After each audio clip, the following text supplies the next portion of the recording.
ನಮಸ್ಕಾರ ವೀಕ್ಷಕರೇ, ಈಗ ನಮ್ಮ ಎಲೆಕ್ಷನ್ ಯಾತ್ರೆ ಡೆಮೋಕ್ರಸಿ ಜಾತ್ರೆ ಈಗ ನ್ಯೂಸ್ 18ನ ಟೀಮ್ ನಿಮಗೆಲ್ಲ ಗೊತ್ತಿರೋ ಹಾಗೆ ಐತಿಹಾಸಿಕ ಪ್ರದೇಶ. ಈ ಒಂದು ಊರಿನ ಬಗ್ಗೆ ಹೇಳೋಕೆ ಪದಗಳೇ ಸಾಲೋದಿಲ್ಲ. ನಾವಿದ್ದೀವಿ ಹಂಪಿ ಕ್ಷೇತ್ರದಲ್ಲಿ. ಹಂಪಿಯ ವಿರೂಪಾಕ್ಷ ದೇವಸ್ಥಾನದ ಮುಂದೆ ಇದ್ದೀವಿ. ವಿರೂಪಾಕ್ಷೇಶ್ವರ ಸ್ವಾಮಿ ದೇವಸ್ಥಾನದ ಮುಂದೆ ಇದ್ದೀವಿ. ಈ ಒಂದು ಊರಿನ ಸ್ಪೆಷಾಲಿಟಿ ಬಗ್ಗೆ ಹೇಳೋದಾದ್ರೆ, ವಿಜಯನಗರ ಸಾಮ್ರಾಜ್ಯದ ರಾಜಧಾನಿಯಾಗಿತ್ತು ಈ ಒಂದು ಊರು. ಈ ಒಂದು ವಿರೂಪಾಕ್ಷ ದೇವಸ್ಥಾನ ಇದೆ. ಇದರ ಬೀದಿಗಳಲ್ಲಿ ವಜ್ರಾಭರಣಗಳನ್ನ ಅಲ್ಲಿ ರಸ್ತೆಗಳಲ್ಲಿ ಮಾರಾಟ ಮಾಡ್ತಾ ಇದ್ರಂತೆ. ಅಷ್ಟು ವೈಭವ ಆಯ್ತು ಇಲ್ಲಿ. ಸದ್ಯಕ್ಕೆ ನಾವು ಹಂಪಿಯಲ್ಲಿದ್ದೀವಿ. ಹಂಪಿ ಅಂದ್ರೆ ಆ ಕಾಲದಲ್ಲಿ ಹಂಪಿಯನ್ನ ಪಂಪ ಅಂತ ಕರೀತಿದ್ರಂತೆ. ಯಾಕಂದ್ರೆ ತುಂಗಭದ್ರಾ ನದಿಯ ತೀರದಲ್ಲಿ ಇರುವಂತಹ ಒಂದು ಐತಿಹಾಸಿಕವಾದಂತಹ ಒಂದು ಪ್ರದೇಶ ಇದು. ಇನ್ನು ಕೃಷ್ಣದೇವರಾಯನ ಕಾಲದಲ್ಲಿ ವಿಜಯನಗರ ಸಾಮ್ರಾಜ್ಯದ ರಾಜಧಾನಿಯಾಗಿತ್ತು. ಈ ಸಂದರ್ಭದಲ್ಲಿ ಆ ಒಂದು ಕಾಲದಲ್ಲಿ ಈ ಒಂದು ಜಾಗ ಏನಿದೆ ನಿಜಕ್ಕೂ ಸ್ವರ್ಗದಂತೆ ಕಂಗೊಳಿಸ್ತಾ ಇತ್ತಂತೆ. ಸೊ ನಮ್ಮ ಎಲೆಕ್ಷನ್ ಯಾತ್ರೆ ಡೆಮೋಕ್ರಸಿ ಜಾತ್ರೆಯಲ್ಲಿ ನಿಮಗೆ ಆ ಕಣಗಳ ಆ ಒಂದು ಕ್ಷೇತ್ರಗಳ ಒಂದು ಎಲೆಕ್ಷನ್ ರಿವ್ಯೂ ಅಂದ್ರೆ ಏನು, ಯಾವ ರೀತಿ ಒಂದು ಟ್ರೆಂಡ್ ಇದೆ ಅಂತ ಹೇಳೋದರ ಜೊತೆಗೆ ನಾವು ಇನ್ಫಾರ್ಮೇಶನ್ ಅನ್ನು ಕೂಡ ಕೊಡ್ತೀವಿ. ಅದೇ ರೀತಿಯಾಗಿ ಹಂಪಿ ಬಗ್ಗೆ ಇನ್ನಷ್ಟು ಡೀಟೇಲ್ಸ್ ಅನ್ನ ಹೋಗ್ತಾ ನಿಮಗೆ ಕೊಡ್ತೀವಿ.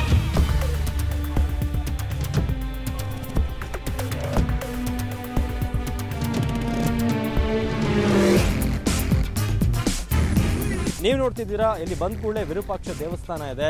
ಈ ಬೃಹತ್ ಆದಂತಹ ಒಂದು ಗೋಪುರವನ್ನು ನೀವೀಗ ನೋಡ್ತಾ ಇರಬಹುದು. ಇದರ ವಿಶೇಷತೆಗಳನ್ನ ನಾನು ಹೇಳ್ತೀನಿ. 1510ರಲ್ಲಿ ಶ್ರೀ ಕೃಷ್ಣದೇವರಾಯನ ಕಾಲದಲ್ಲಿ ಜೀರ್ಣೋದ್ಧರವಾಯಿತು ಅಂತ ತಿಳಿದು ಬರ್ತಾ ಇದೆ. ಆದ್ರೆ ಈ ಗೋಪುರ ಕೃಷ್ಣದೇವರಾಯನ ರಾಜ್ಯಭಾರಕ್ಕೂ ಮೊದಲೇ ನಿರ್ಮಾಣಗೊಂಡಿದೆ ಅಂತ ಕೂಡ ತಿಳಿದು ಬರುತ್ತೆ. ಈ ಗೋಪುರ ನೋಡ್ತಾ ಇದ್ದೀರಾ. ಈ ಮಹಾದ್ವಾರದ ಮೂಲಕ ಒಳಗೆ ಸಾಗಿದ್ರೆ ದೇವಾಲಯದ ದೊಡ್ಡ ಒಂದು ಪ್ರಾಕಾರವಿರುತ್ತೆ. ಇನ್ನು ಸುಮಾರು 510 ಅಡಿ ಇದೆ, ಅಷ್ಟು ಎತ್ತರ ಇದೆ. ಅಗಲವಾಗಿ ಕೂಡ 130 ಅಡಿ ಉದ್ದವಾಗಿಯೂ ಕೂಡ ಇದೆ. ಅಗಲ 510 ಅಡಿ ಈ ಒಂದು ಗೋಪುರವನ್ನು ನೋಡ್ತಾ ಇದ್ದೀರಾ. ಪ್ರಾಕಾರ ನೆಲಕ್ಕೆ ಕಲ್ಲುಗಳನ್ನು ಹಾಸಲಾಗಿದೆ. ಇನ್ನು ಒಂದು ಕಾಲುವೆ ಕೂಡ ಇರುತ್ತೆ. ಪಕ್ಕದಲ್ಲೂ ಕೂಡ ಈ ಕಡೆ ನಾವು ನೋಡ್ಕೊಂಡು ಬರೋದಾದ ದೃಶ್ಯಗಳನ್ನ ಬೇರೆ ಬೇರೆ ಗೋಪುರಗಳಿದಾವೆ. ಈ ಕಡೆ ಕೂಡ ಇಲ್ಲೊಂದು ಪುಷ್ಕರಣೆ ಕೂಡ ಇದೆ, ನಿಮಗೆ ತೋರಿಸ್ತೀವಿ. ಸಾಕಷ್ಟು ಶುದ್ಧವಾದ ನೀರಿಲ್ಲಿದೆ. ಇನ್ನು ಸಾಕಷ್ಟು ಗೋಪುರಗಳಿದ್ದಾವೆ. ವಿರೂಪಾಕ್ಷ ದೇವಾಲಯಕ್ಕೆ ಒಟ್ಟು 3 ಗೋಪುರಗಳಿದ್ದಾವೆ. ಮೊದಲನೇ ಪ್ರಾಕಾರದಿಂದ ಪಶ್ಚಿಮ ದಿಕ್ಕಿಗೆ ಹೊರಟ್ರೆ ಮತ್ತೊಂದು ಗೋಪುರ ಕಾಣುತ್ತೆ. ಈ ಗೋಪುರಕ್ಕೆ ರಾಯಗೋಪುರ ಅಂತ ಕರೀತಾರೆ. ಇನ್ನು ಗೋಪುರವನ್ನ ಶ್ರೀ ಕೃಷ್ಣದೇವರಾಯ ತನ್ನ ಪಟ್ಟಾಭಿಷೇಕದ ಒಂದು ಸವಿ ನೆನಪಿಗಾಗಿ ಕಾಣಿಕೆಯಾಗಿ ಇದನ್ನ ನಿರ್ಮಾಣ ಮಾಡಿದ್ರಂತೆ. ಈ ಒಂದು ಗೋಪುರವನ್ನ ಈ ಗೋಪುರದ ಮೂಲಕ ಪ್ರವೇಶ ಮಾಡಿದ್ರೆ 2ನೇ ಪ್ರಾಕಾರ ಸಿಗುತ್ತೆ. ನಂತರ ಧ್ವಜಸ್ತಂಭ, ದೀಪಸ್ತಂಭಗಳು, ಅದೇ ರೀತಿಯಾಗಿ ಅನೇಕ ಚಿಕ್ಕ ಚಿಕ್ಕ ಗುಡಿಗಳಿದಾವೆ. ಎಡಭಾಗದಲ್ಲಿ ಪಾತಾಳೇಶ್ವರ, ಮುಕ್ತಿ ನರಸಿಂಹ, ಅದೇ ರೀತಿಯಾಗಿ ಸೂರ್ಯನಾರಾಯಣ ಗುಡಿಗಳು, ಬಲಭಾಗದಲ್ಲಿ ಲಕ್ಷ್ಮೀ ನರಸಿಂಹ, ಜೊತೆಗೆ ಮಹಿಷಾಸುರ ಮರ್ದಿನಿ, ಶ್ರೀಕಂಠೇಶ್ವರ ದೇವಸ್ಥಾನಗಳು, ಹೀಗೆ ಸಾಕಷ್ಟು ದೇವಸ್ಥಾನಗಳು ಇಲ್ಲಿದ್ದಾವೆ. ಇನ್ನು ವಿರೂಪಾಕ್ಷ ದೇವಾಲಯ ವಿರೂಪಾಕ್ಷರನ್ನ ಪಂಪಾಪತಿ ಅಂತ ಕೂಡ ಕರೀತಾರೆ. ಇನ್ನು ಇದರ ಬಾಗಿಲು ಸೊಗಸಾದ ಕೆತ್ತನೆಯಿಂದ ಮಾಡಲಾಗಿದೆ ಅಂತ ಕೂಡ ಹೇಳಲಾಗ್ತಿದೆ. ಕಂಬಗಳು ಚರಕಿ ಯಂತ್ರದಿಂದ ಕಡಿಯಲಾಗಿದೆ, ಅಲಂಕೃತವಾಗಿ ವಿಸ್ತಾರವಾಗಿ. ಅದೇ ರೀತಿ 1510ರಲ್ಲಿ ಶ್ರೀ ಕೃಷ್ಣದೇವರ ತನ್ನ ಪಟ್ಟಾಭಿಷೇಕದ ಸ್ಮರಣಾರ್ಥವಾಗಿ ರಂಗಮಂಟಪವನ್ನು ಮಾಡಿದ್ದಾರೆ ಅಂತ. ನೀವೀಗ ನೋಡ್ತಾ ಇರೋದು ವಿರೂಪಾಕ್ಷ ದೇವಾಲಯದ ಒಂದು ಪುಷ್ಕರಣಿಯ ಬಳಿ ನಾವೀಗ ಇದ್ದೀವಿ. ಓಕೆ, ನಾವೀಗ ಹಂಪಿ ಕ್ಷೇತ್ರದಲ್ಲಿದ್ದೀವಿ. ಜೊತೆಗೆ ಸಾಕಷ್ಟು ವಿದೇಶಿ ಪ್ರವಾಸಿಗರು ಕೂಡ ಇದ್ದಾರೆ. ನಮ್ಮ ಜೊತೆಗೆ ಅಮಾಲ್ ಜೊತೆಗೆ ಸಾನ್ ಅವರು ಕೂಡ ಇದ್ದಾರೆ. ವಿಯೆಟ್ನಾಂ ಇಂದ, ಶಿ ಇಸ್ ಫ್ರಮ್ USA. ಈಗ ನಾನು ಮಾತಾಡ್ತೀನಿ. You are coming to India now, you love the culture from here. How are you enjoying this place? I think it's really beautiful. It has a lot of natural sights to see because Hyderabad has a lot of buildings and there's not a lot of places for you to walk around, and I've really enjoyed Hampi over the last 3 days. Okay, and it's very heavy hot here. The temperature is very more. Are you suitable for this temperature, and how you are enjoying this trip? I'm okay with the temperature. I'm from California. It's pretty warm there anyway. Basically just drink a lot of water. I'm really enjoying the trip, mostly because of India's beautiful ancient history. From my area in California, it's very modern. The United States is a very new country, so we don't have a lot of like old ancient historical buildings like this, so it's very beautiful and fascinating to get to see something so stunning and with so much history attached to it. Okay, and you are from Vietnam. What's the difference between Vietnam and India? What difference are you finding here? I think the most interesting thing is the number of languages and ethnic groups that you guys have, because Vietnam is pretty homogenous in the sense of ethnic groups, or everyone's the same, we speak the same language, so it's very cool how you guys manage all these diversity and still come together as one country. And this state, Karnataka, in a span of 1 month there is election here. So you have to give a message for all the people. They have to put their vote, which they should not waste their vote. Please get out and vote. It's very important to vote. It makes a big difference. Being from the United States, we saw some of the problems that come up when people don't vote enough. So please go out, vote, and watch News 18 Canada.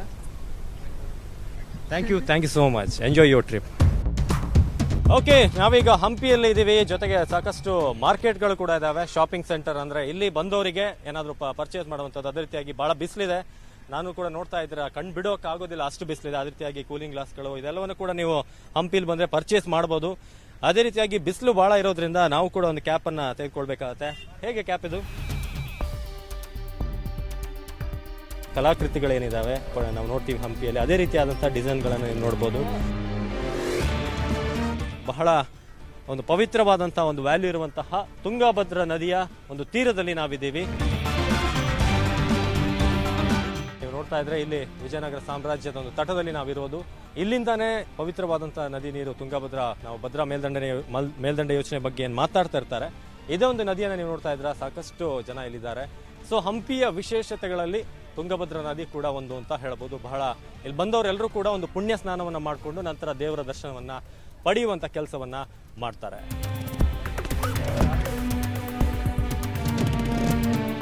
Okay, ನಾವೀಗ shopping ಇದ್ರ ಹತ್ರ ಇದೀವಿ. ನಾವು ನೋಡೋದಾದ್ರೆ madam ಏನೋ glass ಎಲ್ಲ ತಗೊಳ್ತಿದ್ದಾರೆ, cap ಎಲ್ಲ. Okay, ಅವ್ರ ಹತ್ರ ಮಾತಾಡ್ಬಿಡೋಣ. ನಮಸ್ತೆ ಮೇಡಮ್. ನಮಸ್ಕಾರ. Election is in span of 1 month here in Karnataka. ಹೇಗೆ ಅನ್ಸುತ್ತೆ? ವೋಟ್ ಮಾಡಿ ಅಂತ ಹೇಳ್ತೀರಾ? Will you say that vote ಮಾಡಿ? Yes, please vote ಮಾಡಿ and responsibly. And It's our right and it's our duty as well. Yeah. Please vote for them. Doesn't matter which party, which person. It should be the person whoever deserves it and who you feel that can do better for you, Karnataka or anywhere. Yeah. Thank you so much. Yeah. ಇದು ಅವ್ರು ಹೇಳೋ ಮಾತು. ಅವರು ಬೆಂಗಳೂರಿನಲ್ಲಿ ಇರೋರು, ಆದ್ರೆ ಅವ್ರು ಹೇಳೋ ಪ್ರಕಾರ ಒಳ್ಳೆಯವ್ರಿಗೆ ವೋಟ್ ಮಾಡಿ, ವೋಟ್ ಮಾಡದೆ ಕೂರ್ಬೇಡಿ ಅಂತ ಹೇಳ್ತೀರಾ.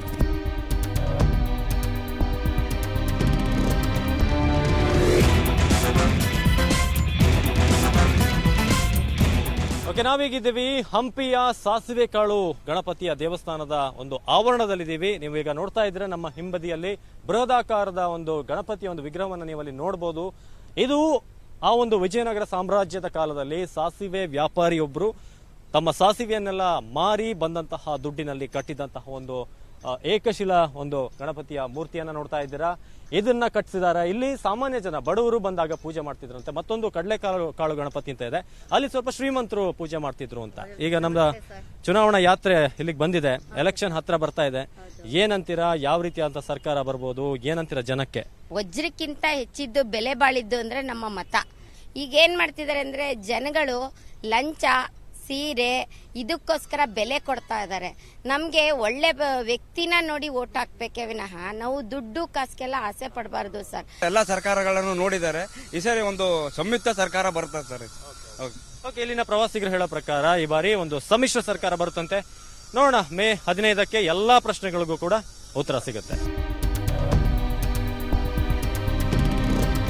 ಓಕೆ, ಈಗ ನಾವು ಹಂಪಿ ಕ್ಷೇತ್ರದಿಂದ ಈಗ ನಾವು ಹೊರಟಿರೋದು ಗಂಗಾವತಿ ಕ್ಷೇತ್ರಕ್ಕೆ. ನೀವೀಗ ನೋಡೋದಾದ್ರೆ ಹಂಪಿಯಿಂದ ಒಂದು ಕಮಲಾಪುರ ಮೂಲಕ ಒಂದು ದಾರಿ ಇದೆ. ಹೊಸದಾಗಿ ಒಂದು ಬ್ರಿಡ್ಜ್ ಅನ್ನ ನಿರ್ಮಾಣ ಮಾಡಲಾಗಿದೆ. ಹಾಗಾಗಿ ಈ ಮೂಲಕ ಏನು ಹೊಸಪೇಟೆಯಿಂದ ಬರಬೇಕಾಗಿತ್ತು, ಆದ್ರೆ ಈಗ ಜನ ಈ ಒಂದು ಸೇತುವೆ ಮೂಲಕನೇ ಹೋಗ್ತಿದ್ದಾರೆ. ಬಳ್ಳಾರಿ, ಅದೇ ರೀತಿ ಚಳ್ಳಕೆರೆ, ಮೊಣಕಾಲ್ಮೂರಲ್ಲಿ ನೀರಿನ ಅಭಾವ ಬಹಳ ಕಾಣಿಸ್ತಾ ಇತ್ತು. ಆದ್ರೆ ಇಲ್ಲಿ ನೀರಾವರಿ ಮಟ್ಟಕ್ಕೆ ಕೊಂಚ ಪರವಾಗಿಲ್ಲ ಅಂತ ಅನಿಸ್ತಾ ಇದೆ.